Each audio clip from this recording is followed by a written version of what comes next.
Welcome to Shrewsbury for my latest video, exploring another old railway line in the Shropshire and surrounding area. This is Abbey Foregate, the start and the main terminus of the Shrewsbury to Llanymynech Railway line. The line affectionately known as the Potts Line. The history of this line is quite fascinating, built in the boom times of the 1860s. Let's just take a look at the route of the line. It started here in Shrewsbury at Abbey Foregate station, not Shrewsbury General Station, and went southwest through Shrewsbury to Hookagate before turning slightly more north as well as northwest through Ford and Shrawardine up to Nestcliff and Kinnelly. At Kinnelly we had the branch down through Malverley, Crew Green into Criggium, and the main line from Kinnelly went through Maesbrook and into Llanymynech. And at Llanymynech it joined the Welshpool to Oswestry line. We can see that part of the station still exists here down at Abbey Foregate, as indeed does one of the platforms. As the sign tells us, it was later changed to the Shropshire and Montgomery Railway. In the 1860s the station expanded from the Abbey in the distance there, right across what's now a car park. The road in the distance is called the Potts Way, named after the railway.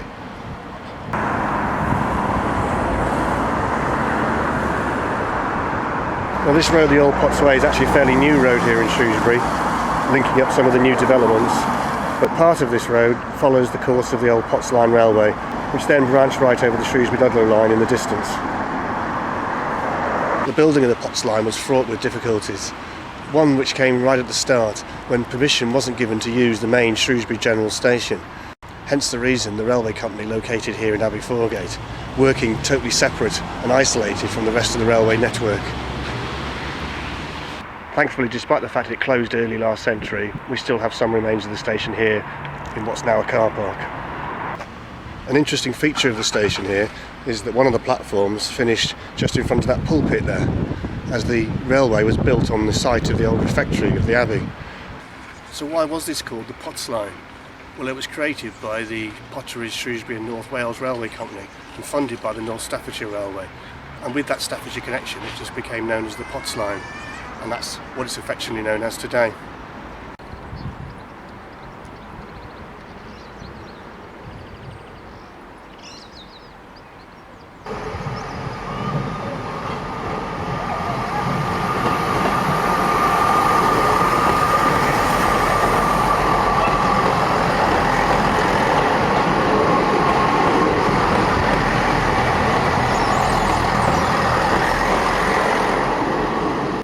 Well, I've come about half a mile south of the Abbey station and you can see the Abbey there in the distance, and the Potts Line curled down towards the right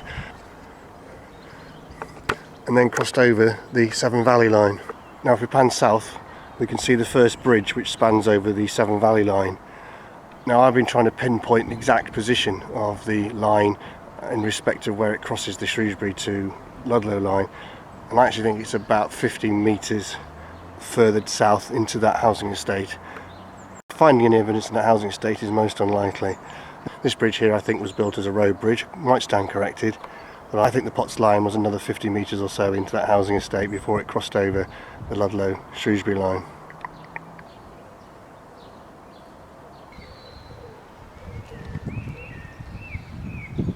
Well, I've come just a little bit further southwest and you can see here the next hurdle.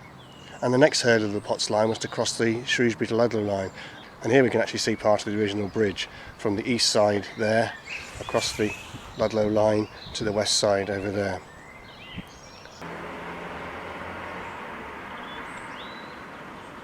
Well, come a little bit further southwest down to Meal Brace and I've reached Station Road. We can see here a viaduct over the Welshpool line, but there is no evidence of the old Meal Brace station, which I'm assuming is somewhere here along Station Road. We do have a series of old railway terraced housing, but no sign of the station.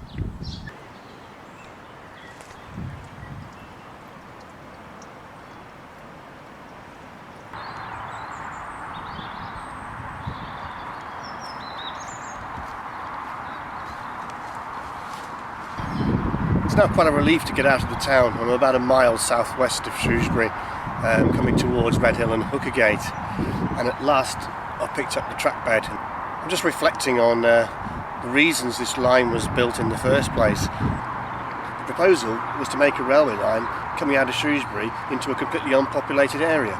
I mean, the line was built through just very rural villages, and basically there was no passengers ever for the railway line.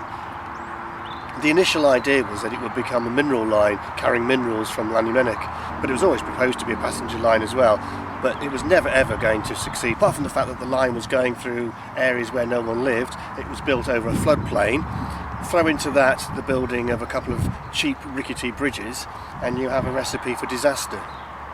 It's reported that just after 2 weeks of the line opening, they were already in financial difficulties, and within a month the first closing of the line happened.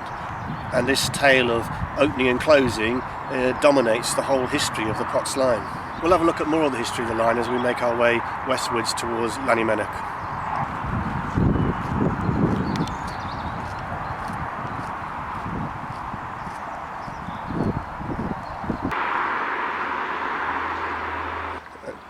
I've come along the old track and I've got to Redhill and Hookergate.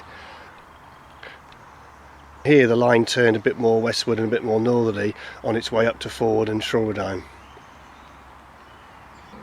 If we take a look at the Ordnance Survey map now, we've come southwest of Shrewsbury and there's Redhill and Hookergate. I was trying to get along this part of the line here where it went underneath the Welshpool line, because there's clearly going to be a viaduct left there, but it's really difficult to get to, as indeed is the next part of the line pushing its way up past Ford and towards Shrawardine. So from this point where the line goes more westerly, I'm just going to have to find various points where I can get onto the line. I've come a short distance west and this is where the line crossed the road at Hanwood. Well, I've moved slightly west onto the Montgomery Road now.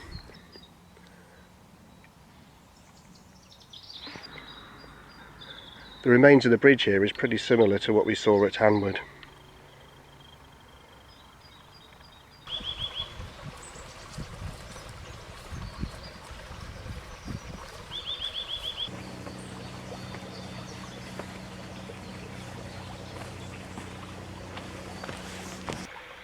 Well, with the help of a little short walk cutting across a marked footpath, I've come back onto the track bed, and looking eastwards we're about half a mile from Hanwood, so we're on the track bed from Hanwood, and if I pan round to the west we're now looking towards Ford, and we're about half a mile from Ford station, with Ford over there on the right hand side.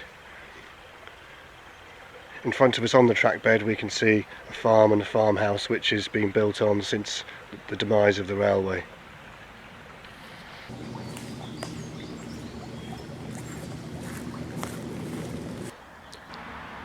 This is the now famous cafe stop on the Montgomery Road. This is a point that many people know because of the cafe. However, we pan west. It's also the site of another one of the remaining bridges. Well, for the first time on this journey, at last I found the first viaduct that's still intact. Now this viaduct is just outside of Ford on the way towards Shrawardine.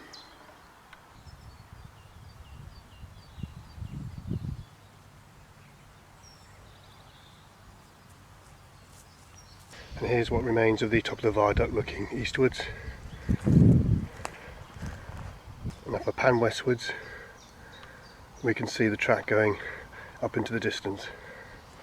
I mentioned earlier that this line had been fraught with difficulties right from the start.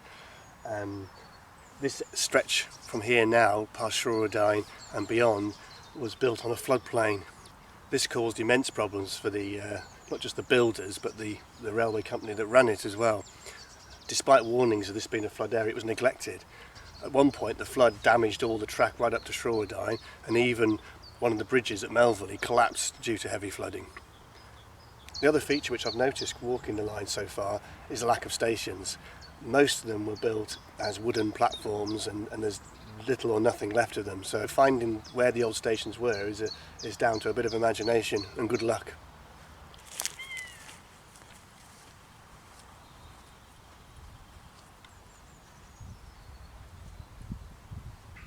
Well, I've reached Shrawardine, and this is a point where the river does a bit of a loop, and you can see there in the distance on the right hand side the point where the bridge crossed over the Severn. As I've zoomed in we can see it a bit clearer. We can see the path of the line as it crossed the river, over the bridge, and then right, which is westwards past Shrawardine and on its way to Nestcliff. Now, to follow the next part of the line as it goes westwards is quite problematic. The line, as I'll tell you a bit later, it had a role in the wartime. Now, that wartime role still has a legacy here, in that this is an army training area, and getting around here is rather restricted and a bit risky. From here I'm going to have to get the other side of Nestcliff towards Kinnerley. Well, fortunately I've managed to get up right close to the bridge, and here we can see the westerly side. If we span across, we can see the easterly side on the other side of the river. One thing you can gain from standing here is the sheer size of this bridge. That's a good 100 metres or so across there. We also have to remember that this bridge, like the bridges on this line, were built quite controversially, cheaply, and many of the drivers and passengers felt that they were a bit rickety and in danger of falling, and this dogged the line for the whole of its history.